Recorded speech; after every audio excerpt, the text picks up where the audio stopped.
আসসালামু আলাইকুম সুপ্রিয় মাছ চাষী ভাই বন্ধুগণ, আশা করি সবাই ভালো আছেন। আপনাদের সুস্বাস্থ্য কামনা করে আজকে আমি আপনাদের সামনে অরিজিনাল দেশি গুলশা মাছের ভিডিও নিয়ে হাজির হয়ে গেলাম। তো প্রিয় দর্শক, এখন বর্তমানে আপনারা এই দেশি গুলশা মাছের পোনা চাষ করে আপনারা অনেক খামারিরাই অনেক উন্নতি এবং অনেক টাকা আয় করতেছে। তো সম্মানিত মাছ চাষী ভাই বন্ধুরা, আপনারা যারা এই দেশি গুলশা অথবা দেশি ট্যাংরা মাছের পোনা চাষ করতে চাচ্ছেন, তো আপনারা চাইলে খুব সহজে এই মাছের পোনাগুলো কালেকশন করে চাষ করতে পারবেন। তো আমরা আমাদের হেসে থেকে এই মাছের পোনাগুলো বা অন্যান্য মাছের পোনাগুলো আমরা সারা বাংলাদেশে ডেলিভারি দিয়ে থাকি। আমাদের ঠিকানা ময়মনসিংহ ত্রিশাল, ময়মনসিংহ জেলা ত্রিশাল থানা, এমনকি আপনার ধলা গ্রাম। তো সম্মানিত দর্শক, এই মাছের পোনাগুলো কীভাবে চাষ ব্যবস্থাপনা করবেন? তো এই মাছের পোনাগুলো সাধারণত আপনার মিশ্রভাবে চাষ করা যায়, এমনকি আপনার এককভাবেও চাষ করা যায়।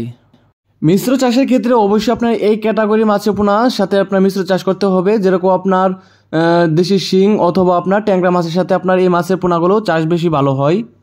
অথবা আপনারা চাইলে পাবদা মাছের পোনার সাথে চাষ করতে পারবেন, এমনকি আপনার কাপজাতীয় মাছের যে কোনো মাছের সাথে আপনার এই মাছের পোনাগুলো মিশ্রভাবে চাষ করতে পারবেন। ইনশাল্লাহ কোনো সমস্যা হবে না। তো সম্মানিত দর্শক, এখন বর্তমানে দেখা যাচ্ছে যে আপনার কিছু তারাবায়াম, কিছু গুলশা, কিছু ট্যাংরা, এমনকি আপনার কাপজাতীয় কিছু মাছের পোনা মিশ্রভাবে চাষ করে আপনার অনেক খামারিরাই আপনার লাভবান হয়েছে। তো প্রিয় খামারি ভাইরা, আপনারা যদি এই দেশি গুলশা মাছের পোনাগুলো চাষ করেন, তাহলে আপনার প্রতি শতাংশে দিতে পারবেন আপনার 1000 পিস। আর যদি আপনি দেখা গেছে মিশ্রভাবে চাষ করেন, সেক্ষেত্রে আপনার দিতে হবে 300 থেকে 350 পিস। তো আমরা এই মাছের পোনাগুলো সরাসরি পুকুর থেকে এনে ট্যাঙ্কিতে ডালা হচ্ছে, আমরা কিছুক্ষণ শাওয়ারিং করা হবো। শাওয়ারিং করানোর পর আমরা এগুলোকে ডেলিভারি দেব। তো প্রিয় দর্শক, আপনারা দেখেন মাছগুলো কত শক্তিশালী, কত সুন্দর এক সাইজের মাছের পোনা।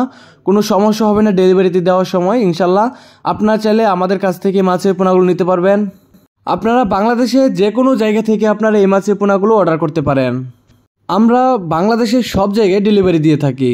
তো সম্মানিত দর্শক, আপনার এই মাছের চাষের ক্ষেত্রে আপনার অতিরিক্ত কোনো খাবারের প্রয়োজন নেই। কাপজাতীয় মাছের তুলনায় আপনার এই মাছের পোনাগুলোর খাবার অনেক কম লাগে। তো আপনারা যদি প্রাকৃতিকভাবে চাষ করেন, তবুও আপনার মাছ বড় হয়ে যাবে। আপনি যদি শতক প্রতি এককভাবে 300 থেকে 400 পিস পোনা মজুত করেন, তাহলে আপনার কোনো প্রকার খাবার লাগবে না। খাবার ছাড়া আপনার যেরকম প্রাকৃতিক প্লাঙ্কটন, এমনকি আপনার প্রাকৃতিক পোকা, এমনকি আপনার বিভিন্ন ধরনের উদ্ভিদ খেয়ে আপনার সাধারণত এরা জীবন ধারণ করে থাকে। এমনকি আপনার মাত্র 6 মাসে আপনার এগুলো আপনার 20 থেকে 25 পিসে কেজি চলে আসবে ইনশাল্লাহ।